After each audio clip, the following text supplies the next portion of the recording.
Hi, ഇന്നൊരു breakfast റെസിപ്പിയാണ്. നമ്മൾ വീട്ടമ്മമാർക്ക് എന്നുള്ളൊരു ടെൻഷനാണല്ലേ ഡെയിലി ഈ ചായക്ക് എന്താ ഉണ്ടാക്കുക എന്നുള്ളത്. സാധാരണയായി ഉണ്ടാക്കാറുള്ള ഇഡ്ഡലിയും ദോശയും പുട്ടും ഒക്കെ മടുത്തെങ്കിൽ ഒന്ന് ട്രൈ ചെയ്ത് നോക്കാവുന്ന ഒരു ഐറ്റമാണ് കേട്ടോ ഇത്. അതിനായിട്ട് 2 ഗ്ലാസ് പച്ചരിയും 1 ഗ്ലാസ് നമ്മൾ ചോറ് കഴിക്കാനെടുക്കുന്ന കുത്തരിയില്ലേ, അതും കൂടി കുതിർത്ത് വയ്ക്കണേ. തലേദിവസം രാത്രിയാണ് കുതിർത്ത് വയ്ക്കേണ്ടത്.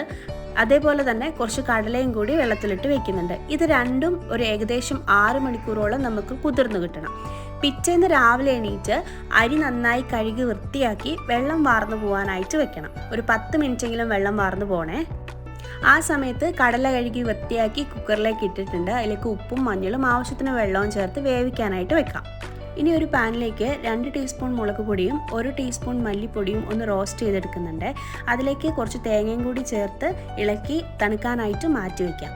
വെള്ളം വാർന്നിട്ടുള്ള അരി കുറേശ്ശെയായിട്ട് മിക്സിയുടെ ജാറിലേക്ക് ഉപ്പും ജീരകവും ചേർത്ത് ഒന്ന് പൊടിച്ചെടുക്കണം.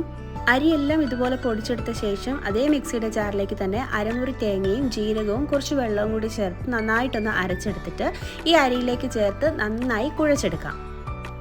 ഇതുപോലെ നന്നായിട്ട് കുഴച്ചെടുക്കണം. ഇനി നേരത്തെ തണുക്കാനായിട്ട് മാറ്റി വെച്ചിരുന്നത് അരച്ചെടുത്തിട്ട് വെന്ത കടലയിലേക്ക് ചേർത്ത് നന്നായി ഒന്ന് ഇളക്കി കൊടുക്കുക. നന്നായിട്ട് വെള്ളം ചേർത്ത് കൊടുക്കണം. നല്ല ലൂസായിട്ട് തന്നെ നമുക്ക് ഈ ഒരു കറി തിളപ്പിച്ചെടുക്കണം. ഇതിലേക്ക് 1 ടീസ്പൂൺ ചിക്കൻ മസാല കൂടി ചേർത്തിട്ടുണ്ട്. ഇനി നമ്മൾ കുഴച്ച് വെച്ചിരുന്നത് ഇതേപോലെ ചെറിയ ചെറിയ ഉരുളകളാക്കി എടുക്കണം. എല്ലാം ഏകദേശം ഒരേ വലിപ്പമുള്ള ഉരുളകളാക്കി എടുക്കാനായിട്ട് ശ്രദ്ധിക്കണം. ഇതിങ്ങനെ ഒറ്റയ്ക്ക് നിന്ന് ചെയ്യാൻ മടിയുള്ളവർക്ക് നമ്മുടെ കുട്ടികളെയോ അല്ലെങ്കിൽ ഹസ്ബൻഡിനെയോ ഒക്കെ കൂടെ കൂട്ടാവുന്നതാണ് കേട്ടോ. ഇതുപോലെ എല്ലാം ഉരുട്ടിയെടുത്ത ശേഷം ഇപ്പോൾ കറി നന്നായിട്ട് തിളച്ച് വന്നിട്ടുണ്ട്. ഇനി നമ്മൾ ഈ ഉരുട്ടിയെടുത്ത ഈ ഉരുളകളെല്ലാം ഈ കറിയിലേക്കൊന്ന് ഇട്ട് കൊടുക്കണം.